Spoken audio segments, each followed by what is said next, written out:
Hello friends, आज के video में हम देखेंगे फाइन आर्ट्स पेपर वन का प्रैक्टिस सेट थर्ड। इससे पहले हमने दो प्रैक्टिस सेट कर रखा है जो आपके बीपीएससी टीचर 2023 के पॉइंट ऑफ व्यू से काफ़ी ज़्यादा महत्वपूर्ण है। और फिर से आप लोग के लिए एक ऑफर लाया गया है, जिन्हें 15 से ज़्यादा प्रैक्टिस सेट दिया जा रहा है सिर्फ 101 रुपये में। लेने के लिए आप कॉमेंट कर सकते हैं। अगर आप फ्यूचर के लेकर काफ़ी सीरियस हो तो ये प्रैक्टिस सेट आपके एग्जाम में काफ़ी ज़्यादा महत्वपूर्ण होगा, ये मेरा दावा है। लेने के लिए आप इस नंबर पर व्हाट्सएप कर सकते हैं या इस वीडियो के कमेंट आप कर सकते हैं। चलिए शुरू करते हैं आज का पहला क्वेश्चन। पहला क्वेश्चन कह रहा है कि राष्ट्रीय ललित कला एकेडमी नई दिल्ली की पत्रिका मानी जाती है। आपको बताना है इसका राइट आंसर क्या होगा। तो इसका राइट आंसर ऑप्शन आपका ए हो जाएगा, समकालीन काला, जो आपके राष्ट्रीय ललित कला एकेडमी नई दिल्ली की पत्रिका मानी जाती है आपकी समकालीन काला। तो ऑप्शन ए आपका राइट आंसर हो जाएगा। अगला क्वेश्चन कह रहा है कि मार विजय की मूर्ति अजंता के किस गुफा में है। इस सवाल को आप बीपीआई क्वेश्चन टिक आउट कीजिएगा, क्योंकि ऐसे सवाल आपके बीपीएससी टीचर 2023 में पूछे जाएंगे।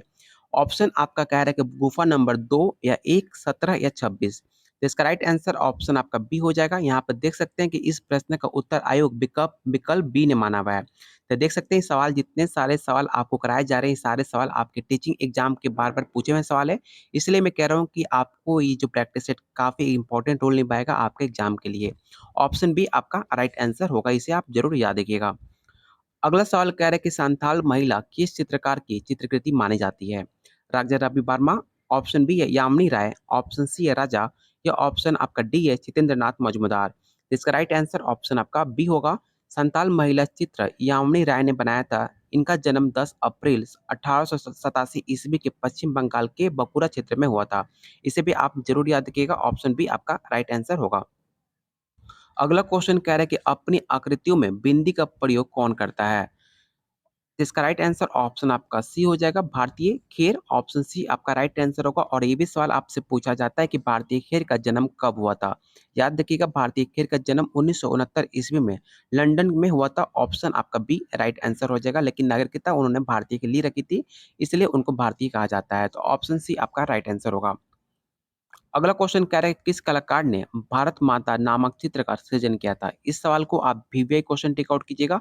मैक्सिमम चांस है कि सवाल आपके पेपर में देखने को जरूर मिलेगा। तो इसका राइट आंसर ऑप्शन आपका बी हो जाएगा, रविंद्रनाथ टैगोर। ऑप्शन बी आपका राइट आंसर होगा। यहाँ पर देख सकते हैं, यहाँ पर साफ साफ लिखा गया सन 1905 ईस्वी में बंगाल विभाजन के विरुद्ध आंदोलन के प्रेरित होकर रविंद्रनाथ टैगोर ने भारत माता नामक चित्र बनाया था। तो ऑप्शन आपका बी राइट आंसर होगा, इसे आप जरूर याद रखिएगा। और जितने सारे यहाँ पे डिफिनेशन दिए गए हैं, ये डिफिनेशन आपके एग्जाम के दृष्टिकोण से काफ़ी ज़्यादा महत्वपूर्ण है, क्योंकि आपको इससे कितने सारे क्वेश्चन आपको बनाए जा सकते हैं। अगर मैं आपको एक क्वेश्चन करा रहा हूँ, तो एक क्वेश्चन से आपसे 3 से 4 सवाल आपको बनाए जा सकते हैं आपके डिफिनेशन से।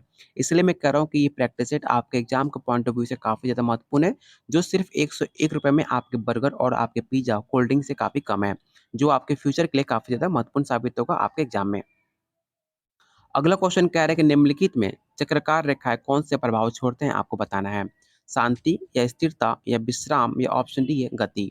याद रखिएगा, जो आपका चक्र रेखाएं होते हैं वो आपका निरंतर गति का प्रभाव दिखाती है। तो ऑप्शन डी आपका राइट आंसर हो जाएगा। इसमें बहुत बच्चे गलती क्या करते हैं, इसका right answer A tick out करते हैं, लेकिन ऐसी गलती आपको नहीं करनी है। इसका राइट आंसर ऑप्शन आपका डी होगा, गति।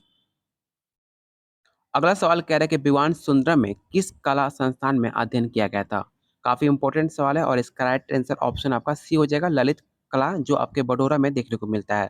तो ऑप्शन सी आपका राइट आंसर हो जाएगा। अगला सवाल कह रहा है कि एम.एफ. हुसैन द्वारा निर्मित महाभारत श्रृंखला के चित्रों का सतह क्या था। इस सवाल को आप विवेक क्वेश्चन टिक आउट कीजिएगा, और इसका राइट आंसर ऑप्शन आपका सी हो जाएगा, कैनवास। और याद रखिएगा, जो आपके एम.एफ. हुसैन थे उनका जन्म 1915 के महाराष्ट्र में हुआ था, और उनकी मृत्यु 9 जून 2011 में लंदन में हुआ था। तो इसका राइट आंसर ऑप्शन आपका सी हो जाएगा। अगला क्वेश्चन कह रहा है कि भारतीय सौंदर्य शास्त्र में ध्वनि सिद्धांत के प्रतिपादक किसे चुना गया था। काफी इंपॉर्टेंट सवाल है, और आपको बताना है इसका राइट आंसर क्या होगा। तो इसका राइट आंसर ऑप्शन आपका ए हो जाएगा, आनंद वर्धन का नाम आता है। ऑप्शन ए आपका राइट आंसर होगा। नेक्स्ट क्वेश्चन कह रहा है कि किस वस्तु को स्पर्श से हुआ कि विशिष्ट अनुभव डैश होता है। कलर से, या उसके आकार से, या रेखा, या ऑप्शन डी है टेक्सचर। तो इसका राइट आंसर ऑप्शन आपका डी होगा। किसी पदार्थ अथवा वस्तु का वो संवेदन जो उसकी धात्विक संरचना पर आधारित हो, उसको टेक्सचर बुनावट कहलाता है। तो ऑप्शन डी आपका राइट आंसर हो जाएगा, इसे आप जरूर याद रखिएगा। अगला क्वेश्चन कह रहा है कि इनमें से किस मुगल चित्रकार ने भारतीय देवी देवताओं का चित्रण किया था? ऑप्शन है मंसूर, दसवंत, ऑप्शन सी है ख्वाजा, ऑप्शन डी है मीर सैयद अली। ये सवाल आपका बिहार स्टेट 2019 में पूछा हुआ सवाल है और आपको बताना है इसका राइट आंसर क्या होगा। याद रखिएगा, दसवंत कहार का लड़का हुआ करता था जिन्होंने आपकी भारतीय देवी देवताओं का चित्रण किया था। तो ऑप्शन आपका बी राइट आंसर हो जाएगा, दसवंत। अगला सवाल कह रहे हैं कि तराशी के चमकीले हथियारों का औजार कहाँ से प्रयोग किए गए थे? आपको बताना है। काफ़ी इंपॉर्टेंट सवाल है, ऐसे सवाल आपके बीपीएससी में बार-बार पूछे जाते हैं, तो इसको बताना इसका राइट आंसर क्या होगा? तो इसका राइट आंसर ऑप्शन आपका सी होगा, नवपाषाण काल में आपके चमकीले हथियारों से औजार से बनाए गए थे आपके चित्र। तो ऑप्शन सी आपका राइट आंसर होगा, नवपाषाण काल। अगला क्वेश्चन कह रहा है कि द नाइट कैफे किस कलाकार की रचना है? तो इसका राइट आंसर ऑप्शन आपका डी हो जाएगा। द नाइट कैफे का जो रचना थी वो आपके वान गाँव के द्वारा लिखी गई थी 1885 ईस्वी में। तो ऑप्शन सी आपका राइट आंसर होगा, ऑप्शन डी। अगला सवाल कह रहा है कि फिलिप्पो टोमासो मेरेटिन कौन था? याद रखिएगा, इसका राइट आंसर ऑप्शन आपका ए हो जाएगा, भविष्यवाद का घोषणा पत्र निर्माता हुआ करता था आपका फिलिप्पो। तो ऑप्शन ए आपका राइट आंसर हो जाएगा। और इस बार आप लोग का जो क्वेश्चन का लेवल होने वाला है वो आपका मॉडरेट टू हाई रहेगा, क्योंकि इस बार आपका स्टेट में बहुत बच्चे क्वालिफाई किए हैं और आपका सीट काफ़ी कम है। तो इस बार सवाल आपके मॉडरेट टू हाई रहने वाले, बिल्कुल भी आप लोग पढ़ाई में अपने कमी मत कीजिएगा, क्योंकि ऐसा शानदार मौका आपको बिहार द्वारा कभी दोबारा नहीं मिलने वाला। जब तक आपका इस बार कैसे भी आप लोग सीट सिलेक्शन कीजिए और अपना जॉब निर्धारित कीजिए। अगला क्वेश्चन कह रहा है कि सैंड आर्टिस्ट के रूप में किसे माना जाता है? इस सवाल को विवेक क्वेश्चन टिक आउट कीजिएगा। आपने देखा होगा बहुत कलाकार जो होते हैं वो बालू से एक अच्छा कलाकार बना देते हैं, बहुत अच्छा चित्र बनाते हैं। आपको बताना है कि उन्हें किस नाम से जाना जाता है, आपको बताना है। इसका राइट आंसर क्या होगा आपको बताना है। इसका राइट आंसर ऑप्शन आपका बी हो जाएगा। आपने सुना होगा नाम सुदर्शन पटनायक का, जिन्होंने काफ़ी अच्छा जो बालू से काफ़ी अच्छा चित्र बनाते हैं और काफ़ी अच्छा रिप्रेजेंट भी करते हैं किसी भी चीज़ को। तो ऑप्शन बी आपका राइट आंसर होगा, इसे आप जरूर याद रखिएगा। अगला सवाल कह रहा है कि देवी प्रसाद राय चौधरी एक भारतीय मूर्तिकार, चित्रकार एवं डैश संस्थापक अध्यक्ष रह चुकी हैं। तो इसका राइट आंसर ऑप्शन आपका बी होगा, ललित कला अकेडमी की वो संस्थापक भी रह चुकी हैं। एक आप काफ़ी अच्छा चित्रकार भी मानी जाती हैं। तो ऑप्शन बी आपका राइट आंसर हो जाएगा, देवी प्रसाद राय काफ़ी एक फेमस नाम है।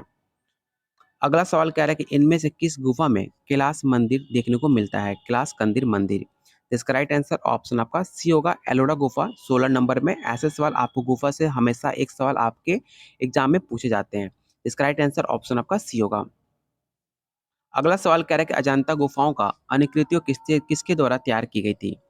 काफ़ी इंपॉर्टेंट सवाल है और आपको बताना है इसका राइट आंसर क्या होगा। तो इसका राइट आंसर ऑप्शन आपका सी होगा, असित कुमार हलदार द्वारा आपके अजंता गुफाओं की अनुकृतियां तैयार की गई थी। इसे भी आप जरूर याद रखिएगा। अगला क्वेश्चन कह रहा है कि गीता गोविंद के लेखक कौन है? इस सवाल को विवेक क्वेश्चन टिक आउट कीजिएगा। आपसे हमेशा 1 से 2 सवाल आपको राइटेड से पूछा जा सकता है कि इस किताब का लेखक कौन था, इस रचनाकार के लेखक कौन हुआ करते थे, और इस बार आपको बताना है कि गीता गोविंद के लेखक कौन माने जाते हैं। याद रखिएगा, इसका राइट आंसर ऑप्शन आपका बी होगा, जयदेव जो थे आपके गीता गोविंद के लेखक माने जाते हैं। तो जो काफ़ी फेमस नाम है आपके जयदेव, इसे आप जरूर याद रखिएगा। ऑप्शन बी आपका राइट आंसर हो जाएगा। अगला क्वेश्चन कह रहा है कि अजंता की चैत्य गुफाओं का उद्देश्य क्या हुआ करता था? आवास हेतु या पूजा हेतु या खरीदारी या ऑप्शन डी या व्यापार। तो इसका राइट आंसर ऑप्शन आपका बी होगा। अगला क्वेश्चन कह रहा है कि पिकासो की कौन सी पेंटिंग भारतीय डाक टिकट पर छपी है? काफी इंपॉर्टेंट सवाल है और काफी इजी भी सवाल है। इस क्वेश्चन को आप विवेक क्वेश्चन टिक आउट कीजिए, क्योंकि ये सवाल आपके बीपीएससी टीचर 2023 में जरूर मिलेगा। और इसका राइट आंसर ऑप्शन आपका ए हो जाएगा। पिकासो में आपकी जो पेंटिंग होती है उसमें भारतीय डाक टिकट पर 3 म्यूजिशियन की आपकी चित्र देखने को मिलती है। ऑप्शन ए आपका राइट आंसर होगा, मेरे उम्मीद से। बिल्कुल सही है। यहाँ पर देख सकते हैं पिकासो की पेंटिंग थ्री म्यूजिशियन, जो 1921 ईस्वी में भारतीय डाक टिकट पर छपी गई थी। इसे भी आप डेट को जरूर याद रखिएगा, 1921 ईस्वी। ऑप्शन ए आपका राइट आंसर हो जाएगा। अगला सवाल कह रहा है कि black pages of the Indian Republic चित्र श्रृंखला किसके द्वारा चित्रकार की गई थी? और आपको जितने प्रैक्टिस सेट मिलेंगे आपको इंग्लिश और हिंदी दोनों में मिलेगा, किसी को भी दिक्कत होने की इसमें चांसेस काफी कम है। तो इसका राइट आंसर ऑप्शन आपका ई हो जाएगा, रणवीर सिंह बिष्ट द्वारा आपके black pages of Indian Republic चित्र की गई थी। तो ऑप्शन ए आपका राइट आंसर हो जाएगा।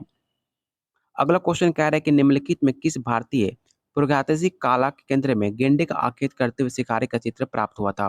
काफी इंपॉर्टेंट सवाल है और इसका बताना इसका राइट आंसर क्या होगा। तो इसका राइट आंसर ऑप्शन आपका डी होगा, हरनी हरण।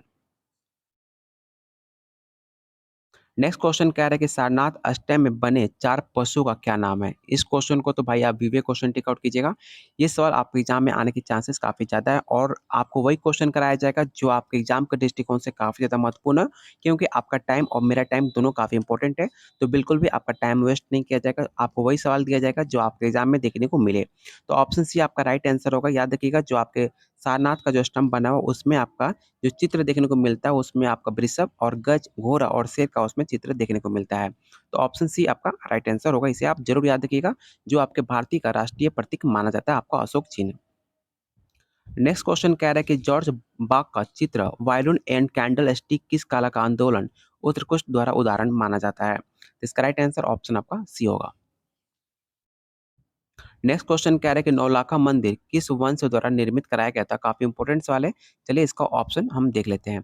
ऑप्शन है चालुक्य, ऑप्शन बी है राष्ट्रकूट, ऑप्शन सी है गुप्त या ऑप्शन डी है सोलंकी। याद रखिएगा, जो नौलखा मंदिर का निर्माण की बात की जाए तो आपका सोलंकी वंश के द्वारा आपका गुजरात में इसका निर्माण करवाया गया था। तो इसका राइट आंसर ऑप्शन आपका डी होगा, सोलंकी। बहुत बच्चे गलती क्या करते हैं, इसका right answer Chalukya tick out करते हैं, लेकिन ऐसी गलती आपको नहीं करनी है। ऑप्शन डी आपका राइट आंसर होगा। नेक्स्ट क्वेश्चन कह रहा है कि किसने हास्य व्यंग्य चित्रों का निर्माण करवाया था?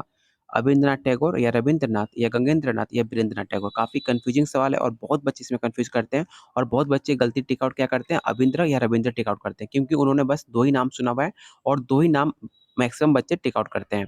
लेकिन आपका राइट आंसर हो जाएगा गगेंद्रनाथ टैगोर। ऑप्शन आपका सी राइट आंसर होगा, जिनको 1916 और 18 के बीच में गगेंद्रनाथ ठाकुर ने काले सफेद रेखा चित्र को वर्णित किया था। तो ऑप्शन आपका सी राइट आंसर होगा। इसे आप जरूर याद रखिएगा। इनमें से कौन मूर्तिकार है? मतलब आपको 4 ऑप्शन में बताना है कि इनमें कौन-सा आपका मूर्तिकार माने जाते हैं। तो इसका राइट आंसर ऑप्शन आपका ए हो जाएगा, S G Shrikhande. Option A आपका राइट आंसर होगा, जिनका जन्म 19 अक्टूबर 1917 में हुआ था मध्य प्रदेश में। अगला क्वेश्चन आपसे पूछ रहा है कि इनमें कामसूत्र का टीकाकार कौन है? काफ़ी इंपॉर्टेंट सवाल है और इसका राइट आंसर ऑप्शन आपका सी होगा। चलते हैं नेक्स्ट क्वेश्चन पे। नेक्स्ट क्वेश्चन कह रहा है कि अकबर कालीन तूतीनामा किसके चित्रों का संग्रह माना जाता है? इस क्वेश्चन को आप बीवे क्वेश्चन टेक आउट कीजिएगा। इसका राइट आंसर ऑप्शन आपका डी होगा। जो आपका तूतीनामा है, जो 1560 से लेकर 68 ईस्वी माना जाता है, जिसमें आपका तोतों का प्रेम लाप और इस ग्रंथ का विषय माना जाता है, जिसमें आपको 103 चित्र का इसमें दर्शाया गया था, जो आपका अकबर का समय माना जाता है। तो ऑप्शन डी आपका राइट आंसर होगा। इसे आप जरूर याद रखिएगा। अगला सवाल कह रहा है कि पंचमरी गुफाएं डैश से जुड़ी हुई हैं, राम से या शिव जी से या बुद्ध से या पांडव से? याद रखिएगा, जो आपका पंचमरी है वो आपको पांडव से, आप ऐसे भी देख सकते हैं, इसमें पंच है और इसमें पांडव है। तो पांच पांच की बात की जाए, इसलिए इसका राइट आंसर ऑप्शन आपका डी होगा, पांडव, जिन्होंने 1936 ईस्वी में यहाँ पर चित्रों के संबंध में रेखा चित्रों एवं फलक मित्रों से एक लेख प्रकाशित किया था।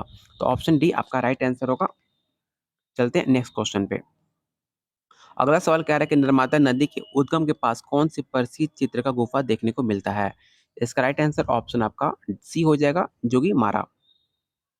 अगला सवाल कह रहा है कि निम्नलिखित में कौन बाबरनामा का सचित्र प्रतियां किसने तैयार कराई थी? इस सवाल को आप विवेक क्वेश्चन टिक आउट कीजिएगा और आपको बताना है इसका राइट आंसर क्या हो जाएगा। तो इसका राइट आंसर ऑप्शन आपका सी होगा, अकबर। अगला क्वेश्चन कह रहा है कि जहांगीर की पत्नी जो नूरजहां हुआ करती थी, उनका संबंध निम्नलिखित में किस वस्त्रकला से था? आपको बताना है। काफी इंपॉर्टेंट सवाल है और इसका राइट राइट आंसर हो जाएगा आपका option A, chicken curry. Option A आपका राइट आंसर होगा। अगला क्वेश्चन कह रहा है कि काला बिरमर्स पुस्तक के संपादक किसे माना जाता है? इसका राइट आंसर ऑप्शन आपका डी होगा, अवधेश मिश्र। और आज का लास्ट क्वेश्चन रहेगा और आपको बताना है कि विश्व का सबसे बड़ा स्तूप कहाँ पर देखने को मिलता है? और इस सवाल को भाई तो आप बीबीए क्वेश्चन टेक आउट कर लीजिएगा, क्योंकि आपके बीपीएससी टीचर 2023 में सवाल देखने को मिलने वाला है। और इसका आंसर आप लोग कमेंट बॉक्स में बताइएगा कि इसका राइट आंसर क्या हो जाएगा। और अगले वीडियो में इसका मैं राइट आंसर बताऊंगा, तब तक आपका इसका आंसर कमेंट बॉक्स में आपको देना है। और उम्मीद करता हूँ आज की वीडियो आपको काफ़ी ज़्यादा पसंद आई होगी। तो अगर आप इसका प्रैक्टिस सेट चाहते हो, जो आपको 15 से ज़्यादा आपको प्रैक्टिस सेट दिया जा रहा है सिर्फ ₹101 में, जो आपके पॉकेट मनी, जो आपके कोल्ड ड्रिंक और आपके बर्गर से काफ़ी कम रेट में है। लेने के लिए आप कमेंट कर सकते हैं इस वीडियो में, या आप इस नंबर पे आप मुझे व्हाट्सएप कर सकते हैं। तब तक के लिए आप वीडियो को लाइक कीजिए और दोस्तों के साथ ज़रूर शेयर कीजिएगा, क्योंकि आपके फाइन आर्ट्स के बच्चे बहुत वीडियो खोज रहे हैं, लेकिन उनको वीडियो मिल नहीं रहा पढ़ने के लिए। तो आप अपने दोस्त, अपने हेल्पफुल किसी को हेल्प करना चाहिए, तो अपने दोस्तों के साथ वीडियो को शेयर कीजिए ग्रुप्स में, क्योंकि उनका भी हेल्प हो पाए और भी आप तैयारी अच्छे से कर पाएँ। इसका राइट चलिए, तो बहुत जल्द मिलते हैं अगले क्लास में। तब तक जिन्होंने चैनल को सब्सक्राइब नहीं किया है, चैनल को सब्सक्राइब ज़रूर आप लोग कर लीजिएगा।